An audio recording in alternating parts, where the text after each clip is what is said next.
Damage from Idalia can be seen up and down the Gulf Coast. In southwest Florida, the Charlotte County Englewood area was closest to the storm. So let's head out now to Wink News anchor Justin Case in the live drive up in Manasota Key for us. Justin, you ran into a big problem there.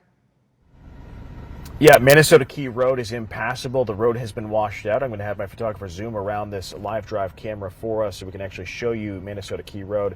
So I'm going to have her zoom in right now because you're going to see this road, Manasota Key Road, which runs along Englewood Beach. This is washed out. Now, right now, we are just north of Blind Pass Beach Park on Manasota Key. And you can even zoom in a little bit further because you can see there are large chunks of road that have just washed out. They are now on the beach. There's actually lots of people out here, and we spoke with some of these people. They said that they're coming out just to see it for themselves. They wanted to see the damage. Maybe some of them told us that they saw pictures online or were texted pictures, so they wanted to come out here and check it out for themselves. But there are barricades. We actually tried to come here from the north side of Manasota Key through Venice, but the road is impassable because of floodwaters that are blocking the road. We saw some trucks and vehicles try to move past the roadway, but it was just up to their doors. We didn't feel safe, so we drove around through the Englewood side on Manasota Key Road. Now, I wanted to show you drone video. I'm going to call for that drone video because you can actually see this from the sky. We actually connected with a local photographer. He brought his drone out here, and not only did he get video of this road washed out, but he also got video of the beach erosion.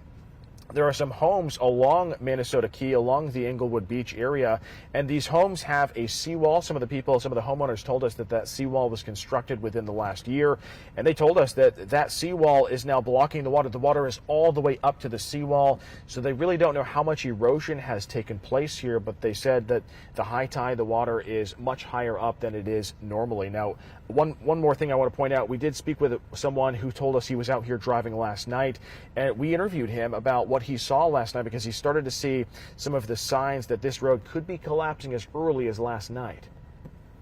It was just water all over this road, and I was like, I know this road very well, so I know it's not that high because the beach, I seen the water was level with the road, just the waves were crashing over, so I was like, I can make it through until I got to the end over there, and that's when I seen the road was starting to collapse.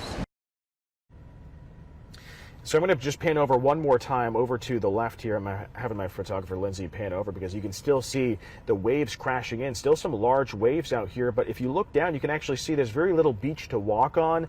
Some of the people we've heard from said that there's typically, double or triple the amount of beach that they can walk on out here, but right now these waves are still up very high on the beach. We're on Manasota Key. Justin Case, Wink News.